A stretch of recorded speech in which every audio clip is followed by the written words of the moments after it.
ഉപ്പമാരെ, ഉമ്മമാരെ, മക്കളെ പാടിപ്പഠിപ്പിക്കേണ്ടത് മുത്തുനബി സല്ലല്ലാഹു അലൈഹി വസല്ലമ തങ്ങളെ പറ്റിയും അവിടുത്തെ കുടുംബത്തെ പറ്റിയുമാണ്. ഉമ്മമാരെ, ചെറിയ പെൺകുട്ടികൾ വളർന്നു വരുമ്പോ ഫാത്തിമ ബീവി റളിയല്ലാഹു അൻഹയുടെ ചരിത്രം ഓർമ്മപ്പെടുത്തി കൊടുക്കണം. 29 വയസ്സ് മാത്രമല്ലേ ഫാത്തിമ ബീവി റളിയല്ലാഹു അൻഹ ജീവിച്ചത്. അത്രയും കൊല്ലക്കാലത്തെ ജീവിതം ചരിത്ര താളുകളിൽ രേഖപ്പെടുത്തി കിടക്കുന്നുണ്ട്.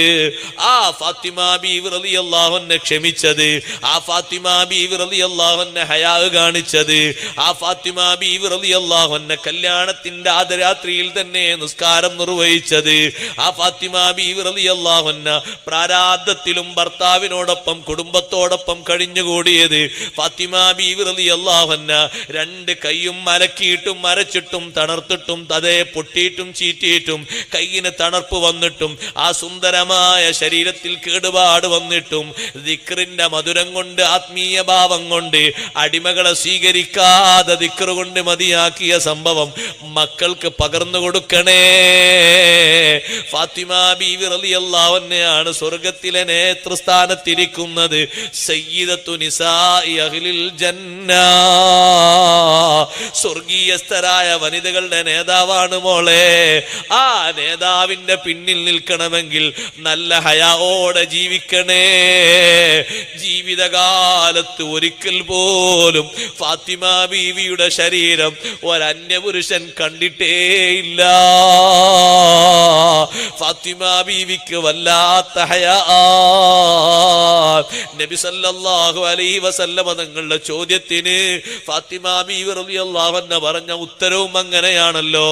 ഫാത്തിമ, ഒരു സ്ത്രീ ഒരു പുരുഷനിൽ നിന്ന് ഒരു സ്ത്രീ ജീവിതത്തിൽ ഏറ്റവും നല്ല ഖൈറായി കാണേണ്ട കാര്യം എന്താണ്? ഫാത്തിമ റളിയല്ലാഹു അൻഹ മറുപടി പറയുന്നത് ഒരന്യപുരുഷൻ ഒരു പെണ്ണിനെ കാണാതിരിക്കലാണ്, ആ പെണ്ണ് അന്യപുരുഷനെയും കാണാതിരിക്കലാണ്.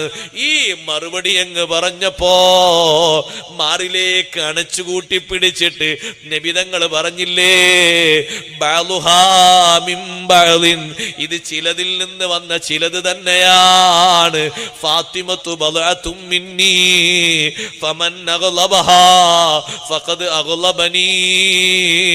എന്റെ ഫാത്തിമ ബീവി ആരെങ്കിലും വേദനിപ്പിച്ചാൽ, ഫാത്തിമ മോളെ ആരെങ്കിലും വിഷമിപ്പിച്ചാൽ എന്നെ വിഷമിപ്പിച്ചു പോയി. ആ ഫാത്തിമ ബീവി റളിയല്ലാഹു അൻഹയുടെ ചരിത്രം പകർന്നു കൊടുക്കണം.